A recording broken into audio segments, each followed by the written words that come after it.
Hey, all, it's David Ducker coming back at you. Part 3 of Return of the Runefangs, Part 14. The Siege of Heideck continues. So the player characters have defeated the orcs in the field. Meanwhile, Donnie Orr has been possessed by a demon in the tower. The other players see the tower explode, but they don't know what's actually happened to Donnie. So we cut back to them on the field of battle, and they see that that one of the gates, actually it was the Stallion Gate, the north gate of Heideck, has been sieged by orcs. They're trying to break through. So they decide they're going to come around and fight their way in through this north gate. So they're basically abandoning the two south gates to I believe it's Magnus Waldberg, possibly Marcus. Check out the Return of the Runefangs Facebook page.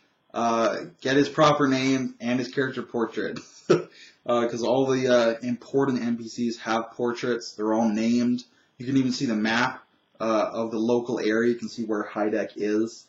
I don't have a map of the city specifically on the page yet. I might. Maybe by the time this video is up, it'll be there too. But you can check that out for more details.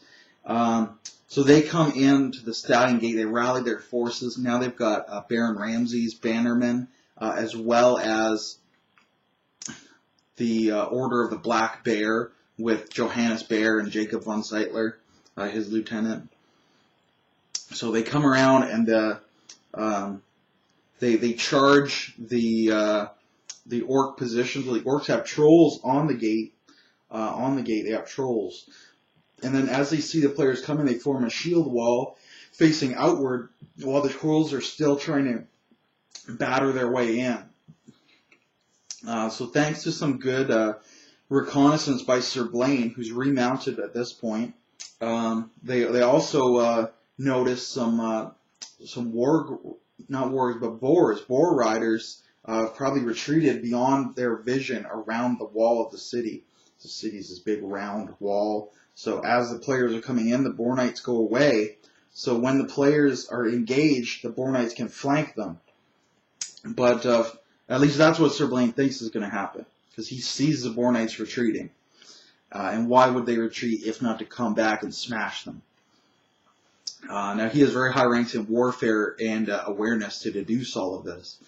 But so he communicates this to Baron Ramsay, and he recommends that when they come in, so this force their siege here, so they're going to come in and kind of bounce off of them, so that when the Boar Knights come in, they can engage them in a battle here, and they catch them off guard, especially since the shield wall is very slow to move, so it's very unlikely they can be pincered in that case, even if they don't just break through. So this is a plan they put into action, and actually it went swimmingly for them. It came in, he smashed into the wall, it bounced off. Boar Riders did come around, and they smashed right through the Boar Riders. The Boar Riders disintegrated. They didn't keep their formation. They just broke apart. So a wedge of cavalry pushed through them. And then they pulled a very, very sharp turn around to come back through the scattered Boar Riders and smash the shield wall again. And the shield wall has been pretty much thrown into disarray with the first hit. So it's easy for them to punch through this time. So now there's just a general melee. Chaos breaks out at the Stallion Gate. But they start to force the orcs and trolls back against the gates. They're fighting with their backs to the gate. The trolls just smacking people with their enormous troll mitts. And just as it looks like they're going to have this really tough fight with the enormous 12-foot tall trolls with their backs to the wall, they're never going to give up. Just when it looks at the worst, the gate swings open and all the infantry pour out over the backs of the trolls and just overwhelm them. The trolls fall to the ground and they're backstabbed with spears. And so the trolls are actually dealt with very easily thanks to the impetus of the infantry coming out of the gate. So it was a really great scene. We had a little scene inside of that. One of the trolls is trying to surrender. No. Trying to surrender. All the little infantrymen are just stabbing him. They're just sticking him over and over. And Sir Ulrich rides up to this, and the troll is clearly trying to surrender. And Sir Ulrich gets his choice if he wants to spare the troll and take it captive and maybe train it like a battle troll, or if he wants to go finish it off. So he decided, of course, to finish it off, being the Veiled Knight. So we rode in, he smashed his head with a mace. And then the troll, so the front of its head just disintegrates. It's smashed right off, and it's just reeling, and it starts to fall. And it's this 12-foot tall, 8-foot wide, enormous mass of fat and muscle. So Ulrich has to go on with the animal handling to try and get his horse up from under it, and he did it, but it fell and it crushed some infantrymen. So that was a nice little scene there. And with that, the siege itself was concluded. But then we cut back again. We cut back to Donior, and he wakes up. He doesn't know where he's been, what's been going on. He's been possessed by a demon, so he doesn't remember what happened to him while he was possessed. But when he wakes up, he's on the back of one of the orcs' giant bat mounts, flying through the sky in the thunderstorm above the battle, chasing these other bats who are terrified of him. He's got snot and vomit all over himself. He's been crying, and his earwax leaking out of him. So all of his orifices have opened up under control of this demon, and he just feels like he's been microwaved. He feels something horrible and hot has been inside of him, with the cold rain on the outside of him. And the bat very quickly realizes it's not being read by a demon anymore. It's not being ridden by a demon.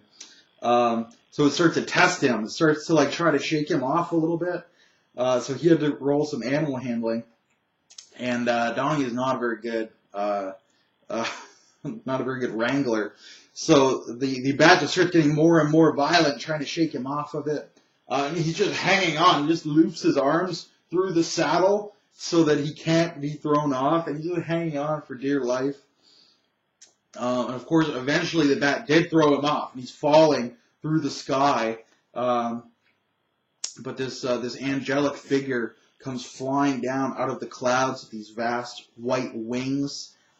Reaches her arms out and catches him in her arms, and slowly they dovetail down to the ground, and he looks up into the face of what he thinks might be an angel, but it's actually Cecilia Waldberg, the mage of heavens. So she's used her magic to conjure some wings for herself. It's lucky for him that there was a celestial mage nearby, but she eases him down to the ground, and then she collapses. Because you'll remember she was just struck by lightning when she conjured this storm, and failed to direct it properly. So she's very, very weak. So it took the last of her reserves of strength to conjure these wings and to fly out and rescue him. So she collapses, and he's blown up, but he picks her up in his arms, and he starts trudging through the mud across this deserted battlefield now towards the Stallion Gate, so that he can get them back to the castle. So it was a really, really good session. Episode 14, the Siege of Heideck, Part 2, as told in 3 parts for some reason. So I'm really looking forward to the video on 15. As of today, we're actually up to 17, so I'm going to record a bunch in a row so we can actually get caught up again. But check out the Facebook group, Return of the Runefangs, and you can harass the players on there. You can see all the portraits. You can see Agatha and Cecilia Waldberg.